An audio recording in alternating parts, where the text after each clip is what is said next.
defending sovereignty and the rules-based international order in response to armed aggression.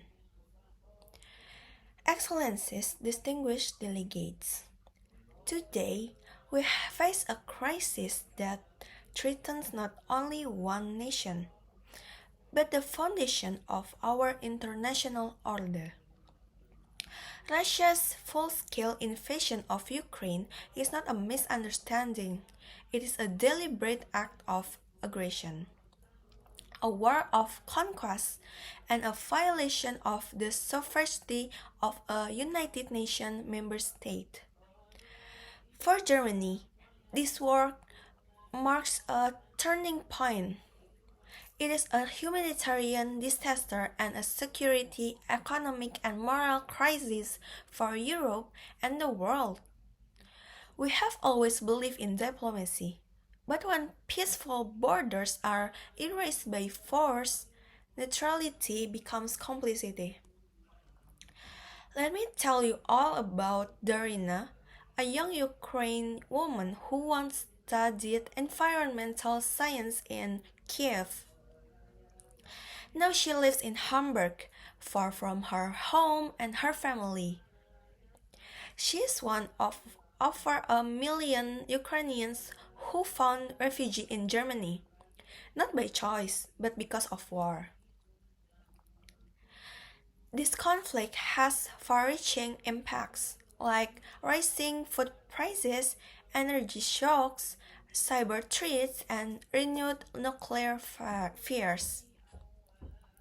But the greatest threat is the normalization of lawlessness. So I ask, how long can we remain silent while global norms are destroyed?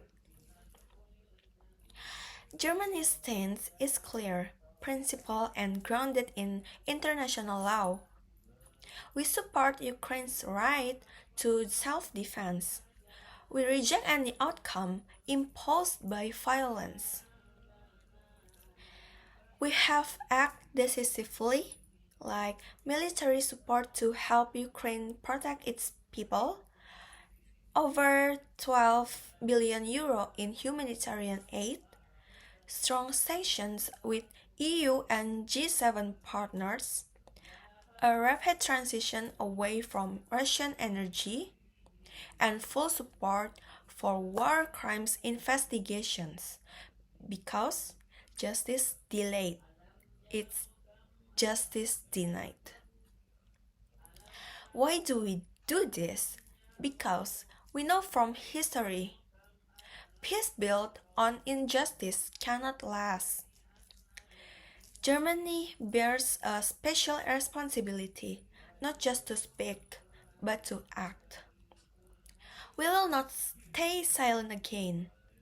Supporting Ukraine is not charity, it is defending the global order that protects of all of us. If we allow aggression to succeed, we invite more invasions, more suffering, and the collapse of international law. By standing with Ukraine, we protect the principle that borders cannot be changed by force. We strengthen diplomacy, and we show the world that our actions are led not by fear, but by shared values. This is not only Ukraine's fight, it is the world's task. In the words of Chancellor Merkel, freedom is never guaranteed. It must be defended. Let us defend it together. Germany stands for peace, for justice, and for a world where the powerful are bound by law, not above it. Thank you.